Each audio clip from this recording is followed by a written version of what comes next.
नमस्कार, foodie heart चॅनलवर तुमचं स्वागत आहे।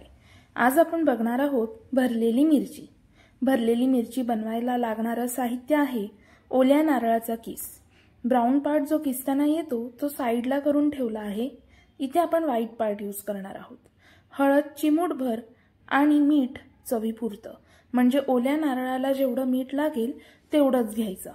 इथे मी सेंधव मीठ वापरला आहे, तुम्ही साधं मीठ वापरलं तरी चालेल। आणि भजीच्या मिरच्या, या मिरच्या स्वच्छ धुवून ड्राय करून घ्यायच्या। भजीच्या मिरच्या जाड असतात म्हणून स्टफिंग छान होतं। आता स्टफिंगसाठी इथे मी खोबरं, हळद, मीठ हलक्या हाताने मिक्स करून घेतलं आहे। हळद चिमूटभर टाकायची आणि मीठ टाकून मिक्स केल्यावर चव घेऊन बघायची, खारटपणा नको। मिरच्यांना मधून सुरीने चीर पाडून घेतली आहे।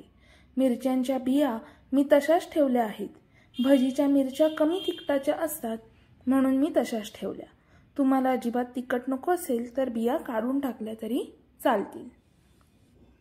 आता स्टफिंग करताना हलक्या हाताने प्रेस करून स्टफिंग स्प्रेड करत राहायचं आहे। खूप जास्त आवळून स्टफिंग करायचं नाही, नारळाचं दूध बाहेर येतं। हे अगदी हलक्या हाताने मिरची तुटू न देता स्टफिंग करायची आहे। आणि अशाच प्रकारे आपण सगळ्या मिरच्या स्टफ करून घेत आहोत।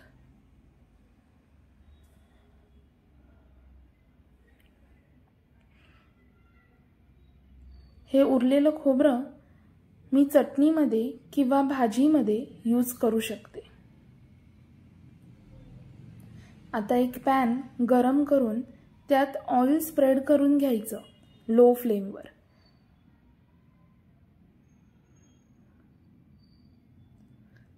तेल तापलं की त्यात एक एक मिरची बाजूबाजूने अरेंज करून घ्यायची। पूर्ण वेळ लो फ्लेमवरच कुक होऊ द्यायची आहे। मीडियम किंवा हाय फ्लेमवर मिरच्या करपू शकतात। आता हळूहळू दर 1-2 मिनिटांनी या मिरच्या चारी बाजूने शिजवून घ्यायच्या।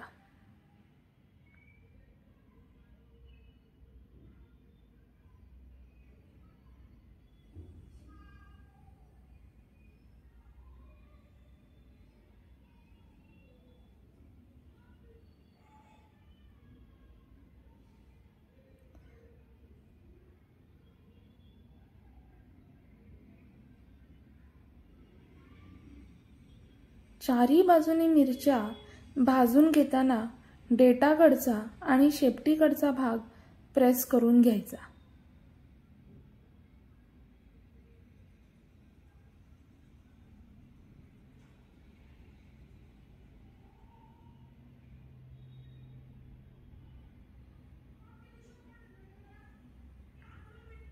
आता आपल्या या भरलेल्या मिरच्या रेडी आहेत।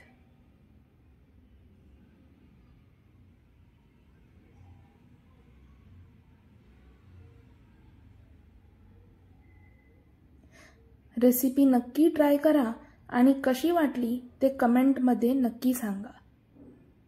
Thank you.